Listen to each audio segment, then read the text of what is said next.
Welcome back to the channel, everyone. Today I'm going to be taking apart my 2020 Mahindra Roxor. There's nothing that I know that's wrong with it right now. I just know on my 18 the front wheel bearings was too tight and had too little amount of grease in them from the factory. So this one has about 1,400 miles on it right now.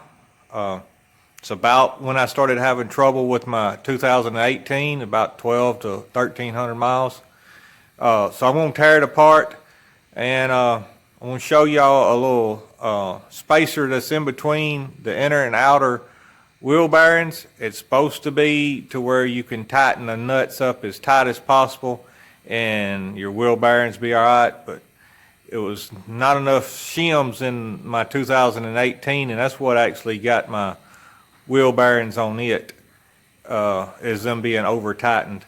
But I will be taking them shims out today and checking to see if it's got enough grease in them, and show you a little trick that I've done on my 18 and I'm going to be doing on this one. I'm going to be putting a grease fitting, a zert fitting, in the end of the hub here, so I can pump the bearings full of grease, and kind of like a boat trailer. I can pump it full of grease. Everything will be slammed full of grease, and therefore, in theory, water and mud cannot get in there as easily. Depending on how long this video is, it might be a two-part. It might be me taking this thing apart, seeing what's going on, and then if there's a lot messed up, I might make a part two of me fixing it. If it's got plenty of grease and all in the bearings, I'll just take the shims out and pack some more grease in and keep going. But anyway, we'll just see how it goes. Y'all don't forget to like and subscribe, and leave a comment. You see anything I'm doing that you think you can improve on, leave a comment for the other people. I know I said I'm not going to be doing a bunch of how-to videos, and I'm not telling you this is a how-to do it and the only way to do it. I'm just telling you from my experience what I've run up on, and trying to avoid spending money in the long run. You know, trying to avoid having to buy bearings and seals and races and all that if I don't have to. And but anyway, y'all. Thank everyone that's watching our videos. Hillbilly won't be in this one. Being as I got a different job now, we're having trouble getting together and working at the same time, so we might be seeing some videos of just him and some of just me. So anyway, he's still around, he just ain't here today. But y'all stay tuned, and let's see what we can get accomplished. Okay, we're going to be taking these two parts off right here first. I'm not going to jack it up right now. These are 14 millimeter bolts. I'm going to take these out first and able to get this off. This has a O-ring. Well, this part actually has the rubber O-ring, and this slides up on, and usually it's really hard to get off. So I'm going to take the bolts out in order to get me a prize bar in there and to make it a little easier for me to get them off. So y'all stay tuned.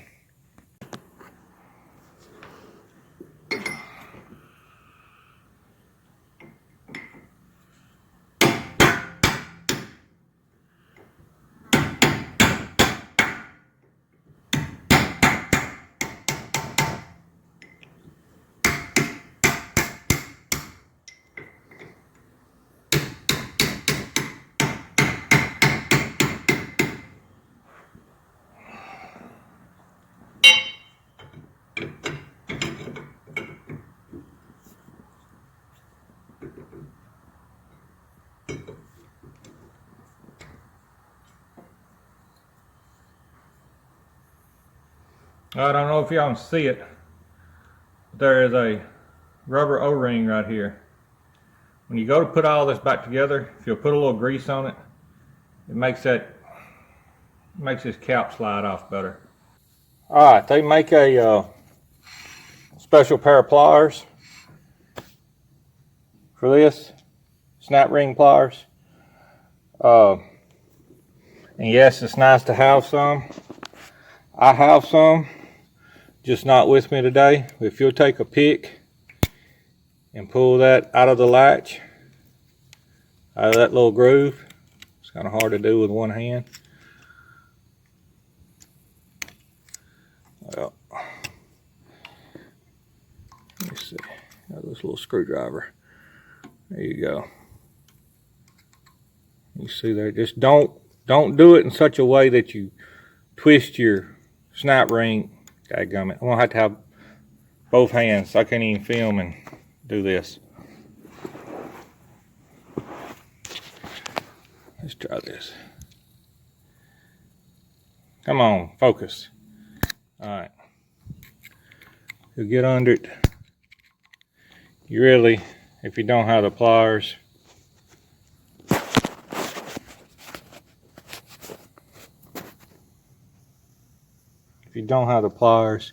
you need both hands, but y'all probably not going to be making a video while you're doing this, so y'all be good to go.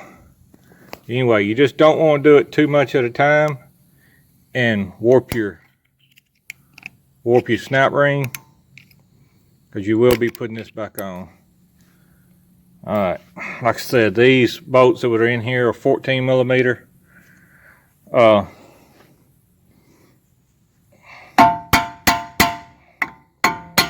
Don't hit your stud with your hammer. That wouldn't be smart.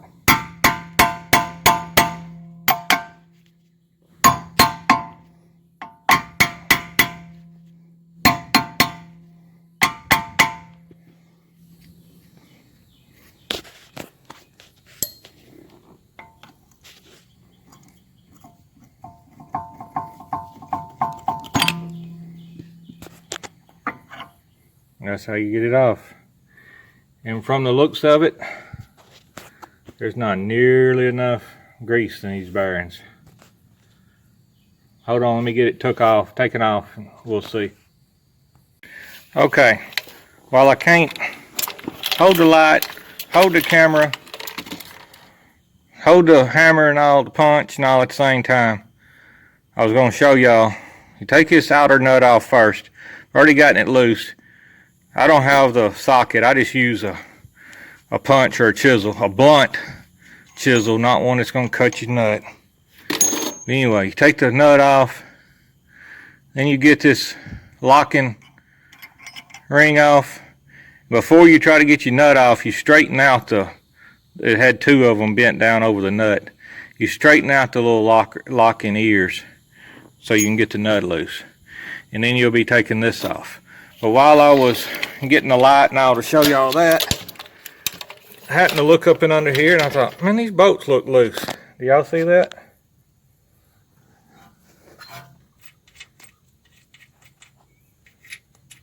That's in the steering gear box. So anyway, while I like the Mahindra, and I think it's a good little machine, the quality of labor hands that they use to put it together and all is very poor, at least I would say, because even on my 2018 I seen very poor quality work done to it. But anyway, yeah, like I was telling you, you can get in here with a punch or a chisel. So like mine's rounded off, it's not sharp. Hammer on it, it'll come loose, and I'll show you what's inside. Alright, so now the inner nut is loose. I hope I ain't gotta take the brakes off to do this part.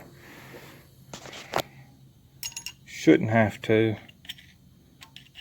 I ain't wanting to have to take it completely apart.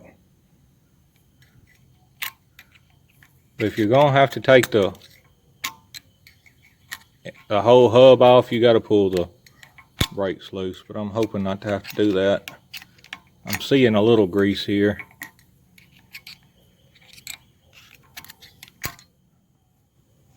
Now if you're replacing your if you're replacing the factory little manual locker full-time four-wheel drive locking hub deal with Warren, you don't want this jam full of grease, because if it's anything like the old Warren hubs back on the square body Chevrolets, you pack them full of grease and they won't work. I'm gonna have to have both hands to get this out, so I'll just stay tuned. And just like that, it came right out. Just needed both hands. Here's my outer wheel bearing.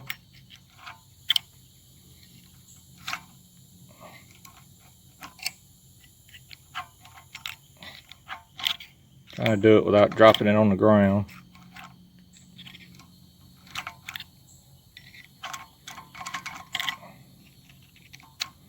Let me put y'all up here. Maybe y'all can see. Let's see here.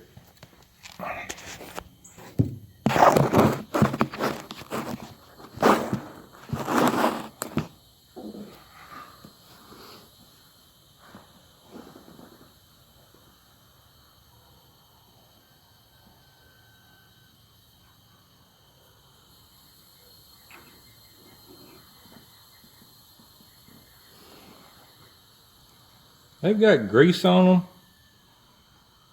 but they don't have no grease in them. You can see dry all down in these cracks. Bearings are dry.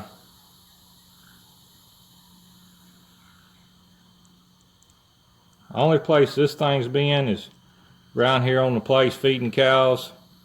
There's a feed store about a mile down the road. I'll ease up there sometimes and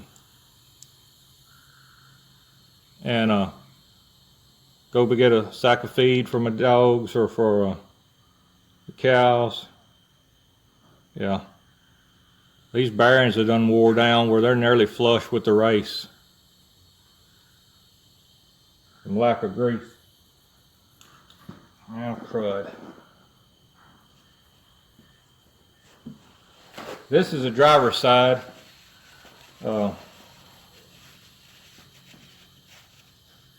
I'll show y'all the passenger side in a little bit. These are the shims I was talking about. These two little old shims, along with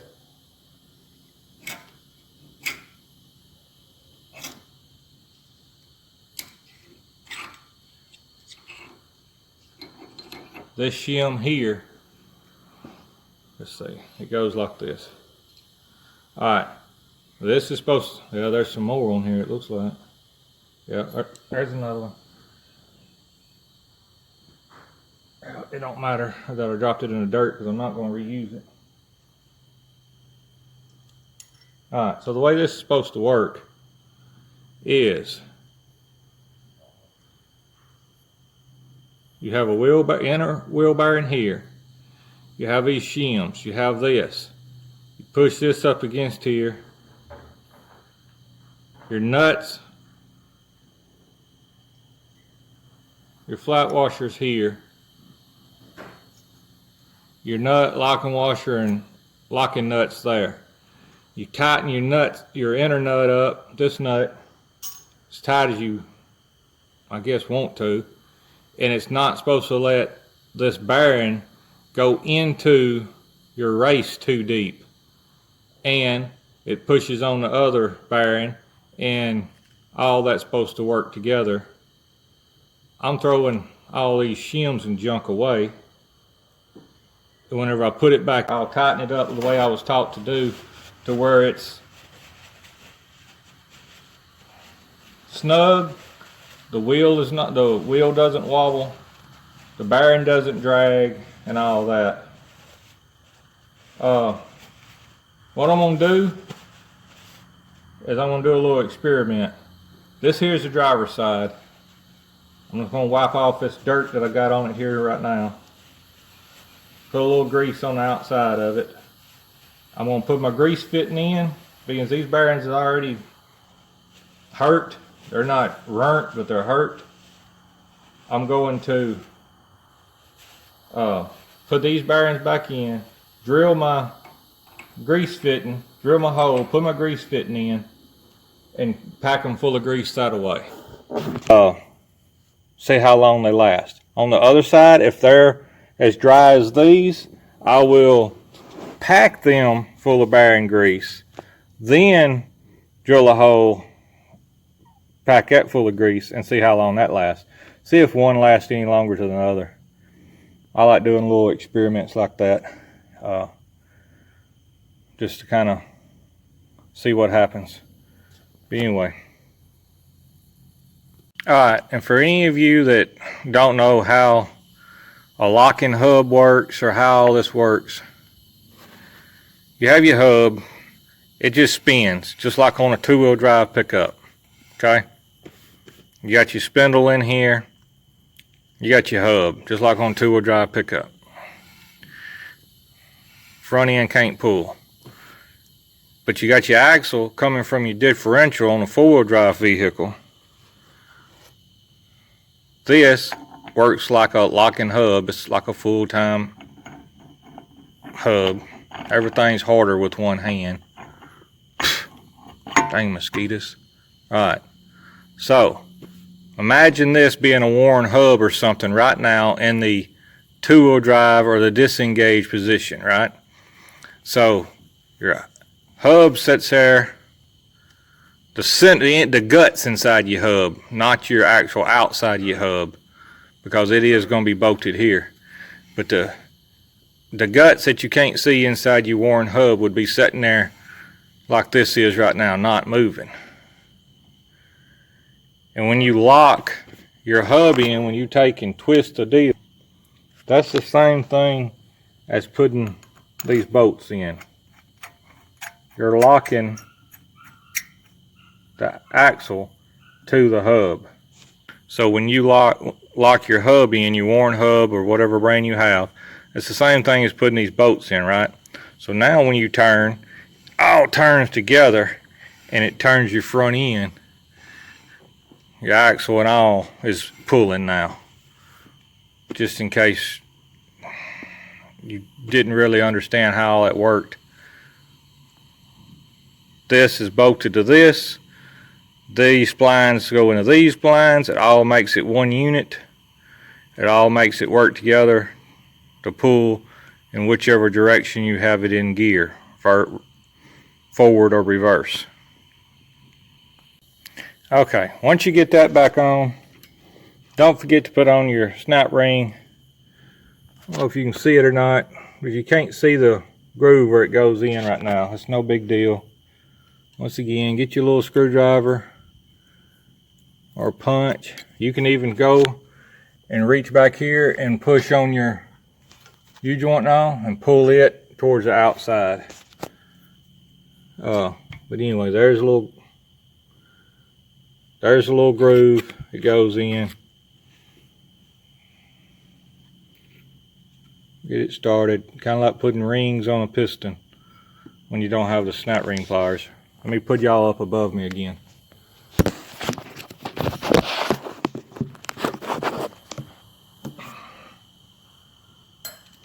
Alright. Like I said, it's a lot easier with some snap ring pliers. But you don't have to have them to get the job done.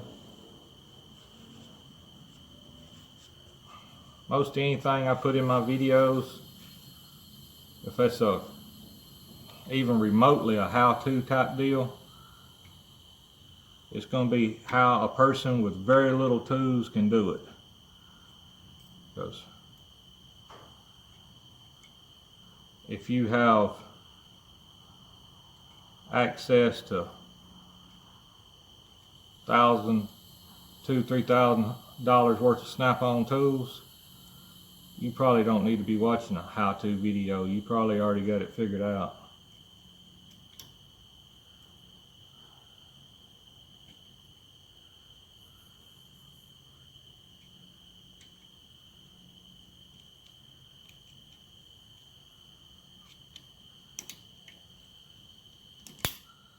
There it is, snap, crackle, pop. Just making for sure. Alright. Now to drill this out, put a grease fitting in it. I'm going to flatten this back out where it looks decent. Grease this, slide it back on. I'll be through with this side. Okay, this is the first time I've ever had my hubs assembly off, and as you can tell, so far it's dry as a bone. Let's get in here and see what the bearings look like. I've got right at 1,400 miles on this Roxor. It's a 2022. Let's hope that they did put a little grease in there at least, and my bearings ain't shot. But anyway, let's see what happens. Alright, I took these bearings out. There's one of the little shims I told y'all about in a different video. Well, no, that's actually two little shims. I'm going to throw these away. I'm not going to use these. The little old bitty shims. The bearings,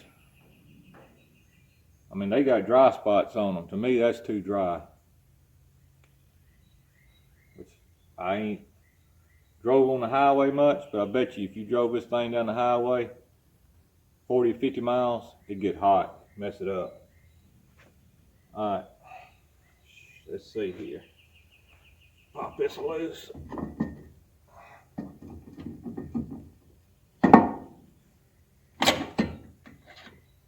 Dump this out. That back on. There's the other shim I was telling y'all about. That I'll be throwing this away too. On my 2018, that shim right there, these shims right here, it wasn't thick enough. So whenever they had these nuts tightened as tight as they could get them, this all was pushing on my bearings too much and made my bearings wear out. Of course, they was like these, a little low on grease. I mean, look, they got more grease in the center of the hub on the daggum shim than you do on the actual bearings. So anyway, I'll be throwing this away. This is junk. And I'll be tightening it back up the way I was taught. Put it all together, you tighten it up until it's snug, until you can rotate the wheel assembly and it not flop, but it also not drag like a bad sticking brake. But show y'all a little trick here. Some of y'all might know this. Take and put your nut on, screw it on, make sure it's all the way screwed on, like past the end of the thread. You don't want to barely screw it on, because then you will jerk the nut off the threads and mess up your threads on your spindle. Screw it on there a little ways and get up here and get lined up with it. Jerk the snot out of it.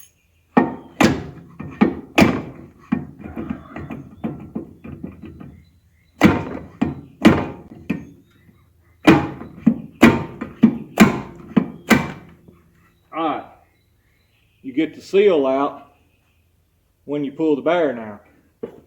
You don't have to go to buy you no fancy seal puller. Alright, so now you got inner wheel bearing, and you got your seal right there. You got your nut. Zoom in here. Get up here. Alright, you see how my nut's further up on my spindle? It ain't just right at the edge. Keep you from jerking the threads off the spindle whenever you're jerking it like that. But anyway, that's just one of the things my college professor taught us. Quick, easy way to do it. And then you got your wheel bearing, and you got your seal.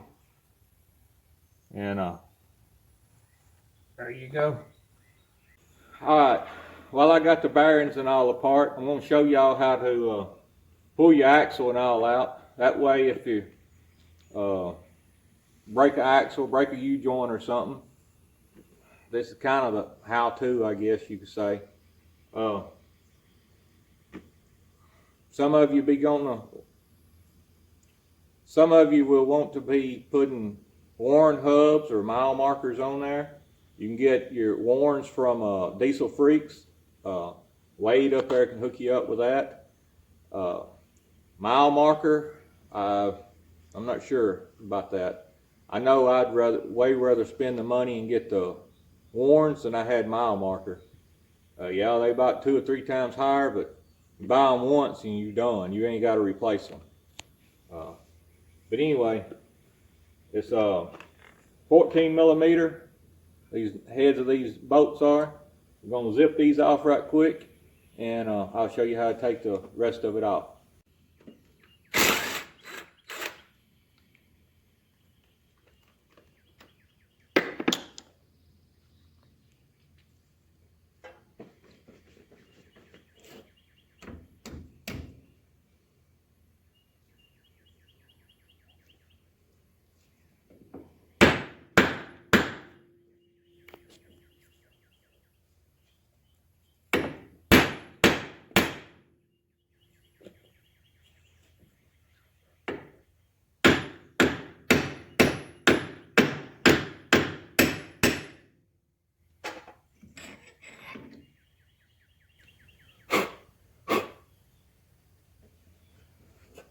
There's a seal in the back of your spindle. I don't know about on these Mahindras, but I was raised up on Chevrolet, and Chevrolet had something similar. On a Chevrolet, they're notorious for going out. Then you end up with water and stuff coming up your axle, end up getting in your bearings, therefore it ruins your bearings and all that. But that seal right there, it goes out, it can get water and all inside here, come up between here, end up in your cap. Pause it. You ready? Yep, go. End up in your cap, going back into your hub and contaminating your grease and all, cause you to wear your bearings out. But anyway, another thing, what I done on my 2018 that I kept in the mud and water, like deep water all the time, put a grease cert in there. Fill that full of grease. That pushed grease all the way through. It pushed grease into here and helped seal it. I mean, I jammed it full. I would see grease come out around my axle. And also, with a good bearing seal, the grease is going to go to least resistance. Well, it's going to go in here. After it fills up the whole hub, it's going to go in here and around that axle, go up through here, and if this seal's already out, it's going to go out there. But if the seal is not out and you're doing that, you could blow your hub seal out if you put too much grease in. So just keep that in mind. But anyway, like before I went on a big ride or something, we was going to be in the mud and all a lot, I would just pump it full of grease until the grease started coming out right there. And that kept my bearings and all pretty well dry. I mean, you might end up with a little bit in it, but it wasn't like having a bad seal. But anyway, that's just a little shade tree patch job fix. If your seal's out, you can drill your hole in there, put your grease zert, and pump it full of grease, and it'll help seal it off around the axle and keep a lot of mud and water out. Alright, so once you get your spindle and all off, everything off, just take this, be very careful, don't drop it in the dirt and all. Take your hand, put back in here, hold that up, and take that joint, bend it like that, pull it right out, no dirt getting on it. This right here is just a dust shield. It's not to keep the grease and oil out, it's to keep mainly the dirt and dust and a little bit of mud out of it. It won't keep the water out. As you can see in here, there's been a seal that's up in there that actually seals your axle shaft off. Alright, put it back together, this reverse, process. Get it in here, put your hand in here, slide it in. Make sure you ain't dragging it through that axle tube because it's full of dirt and all. Because like I said, that plastic piece is just a shield. It ain't a seal. Slide that in. Get up there close to it. Hear it going in, the seal. Alright, now you gotta twist it a little bit and get the splines lined up with your spider gears in the front end. It's back in. Take this. My seal's still good. Nothing wrong with it. I'm gonna put all this back together. Don't matter which direction you got it, as long as the bolt holes are lined up. They're not clocked a certain way where it has to be in a certain order. And then just keep going.